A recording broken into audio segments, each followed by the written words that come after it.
En 7 ans d'opération, Africa 50 a mobilisé plus d'1,1 milliard de dollars d'engagement de capitaux et catalysé 4,4 milliards de dollars supplémentaires de financement externe. La plateforme d'investissement dispose d'un portefeuille comprenant 25 projets transformateurs d'une valeur totale supérieure à 8 milliards de dollars répartis sur divers secteurs. Ce numéro de décryptage reçoit le directeur principal des investissements chez Africa 50. Avec lui, nous abordons le rôle que joue cette banque africaine pour combler le déficit africain tout en promouvant un développement inclusif et durable. Monsieur Kader Hassan, bienvenue sur Africa 24. Africa 50 est une structure qui innove beaucoup en termes de financement des infrastructures sur le continent. Quels sont les différents systèmes d'investissement pratiqués aujourd'hui? Alors vous savez qu'aujourd'hui, Africa 50 est spécialisé dans le financement des infrastructures. Et pour financer les infrastructures, il y a différents moyens qui s'offrent à nous. Historiquement, les infrastructures étant une classe d'actifs qui demande des moyens assez conséquents, là, historiquement, a été financé par les États à travers de la dette souveraine. Et aujourd'hui, l'idée, le mandat, la raison d'être d'Africa 50 est de trouver une manière plus efficiente de financer les infrastructures. Plus efficiente, c'est-à-dire qui ne crée pas un endettement massif de nos États qui, pour beaucoup d'entre eux, sont déjà à la limite de leur capacité d'endettement.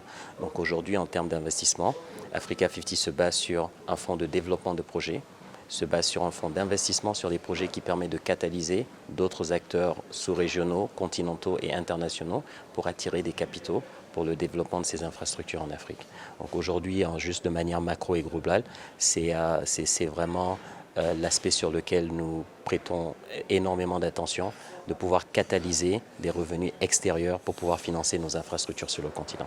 Une attention particulière est accordée à la méthode de recyclage d'actifs dont Africa 50 est le pionnier sur le continent. Pouvez-vous nous expliquer en détail cette méthode, ses avantages, ainsi que les types de projets auxquels elle peut être appliquée? D'accord, un sujet un tout petit peu complexe que je vais essayer de simplifier, de démystifier. Vous savez, comme je l'ai dit tantôt, il faut, pour résorber le déficit d'infrastructures du continent qui s'élève à plus de 100 milliards de dollars annuels, on ne peut pas faire la même chose qui a été fait les 40 dernières années. Il faut trouver des moyens innovants de financer les infrastructures. Et innovant, je préfère le terme des moyens efficients. Ce que je veux dire par là, c'est qu'aujourd'hui, le programme de recyclage d'actifs part d'une réalisation. La première, c'est que nos États africains sont assis sur des actifs qui ont de la valeur, des actifs importants, qui ont été financés par leurs fonds propres. Aujourd'hui, ces actifs ont une valeur pour le secteur privé. C'est-à-dire qu'à travers un schéma concessif, l'État pourrait concéder ces actifs à une gestion privée en échange d'une rémunération qui serait payée immédiatement au moment de la mise en concession. Donc pour vous donner un exemple très simple, comme celui que nous avons fait en Gambie, l'État gambien a financé un pont qui existe aujourd'hui et qui marche très bien. L'idée, c'est de dire quoi?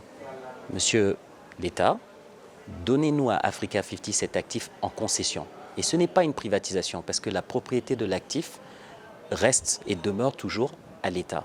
Mais cet actif est mis en concession pour une période donnée, disons 20 ans, et Africa 50, avec des partenaires techniques de renom, opère cet actif pendant 20 ans et dérive ses revenus. Mais en échange de cette mise en concession, l'État va récupérer un montant immédiatement à la signature.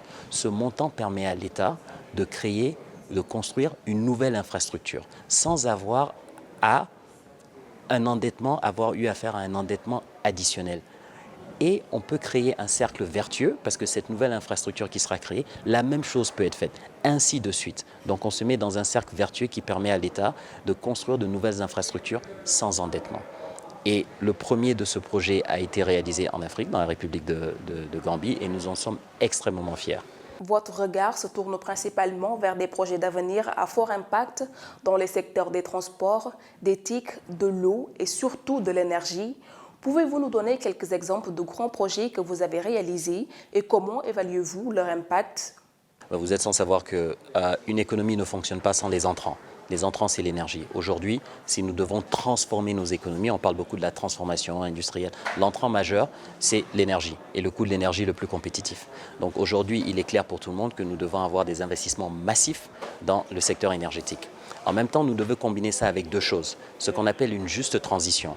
C'est-à-dire qu'il faut bien évidemment avoir le mix énergétique qu'il faut dans le pays.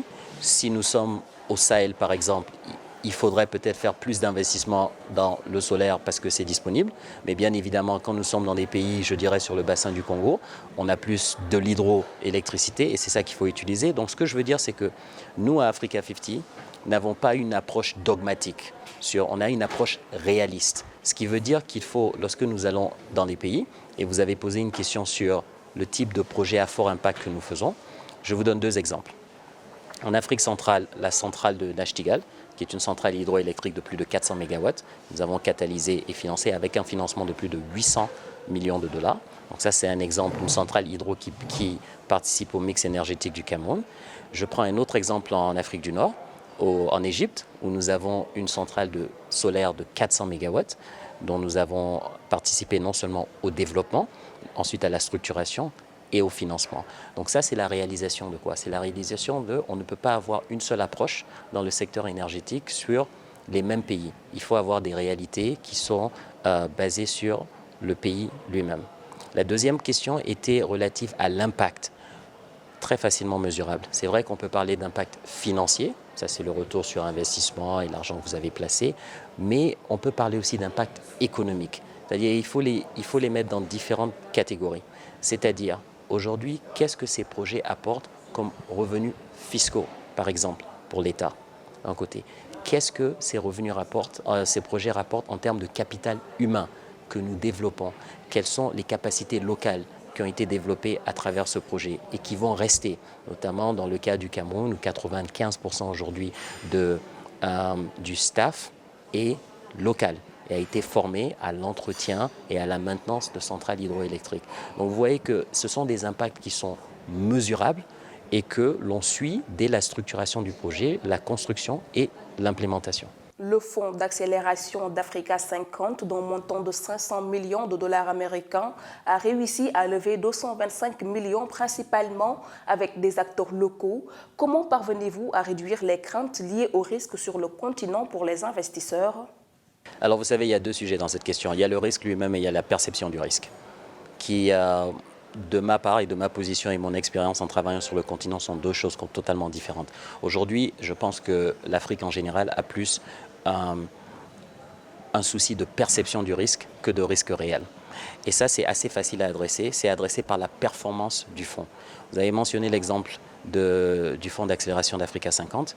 Celui-là a une spécificité dont nous sommes fiers.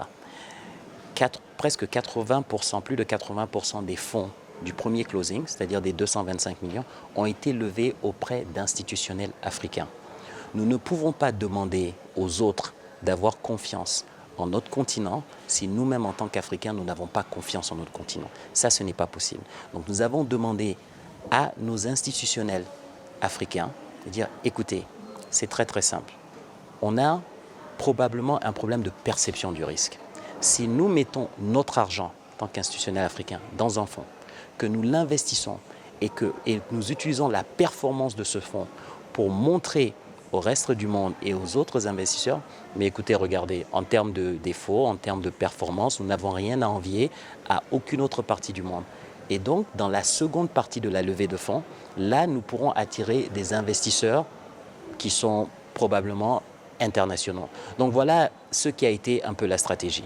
Monsieur Kader Hassan, merci d'avoir répondu aux questions d'Africa 24.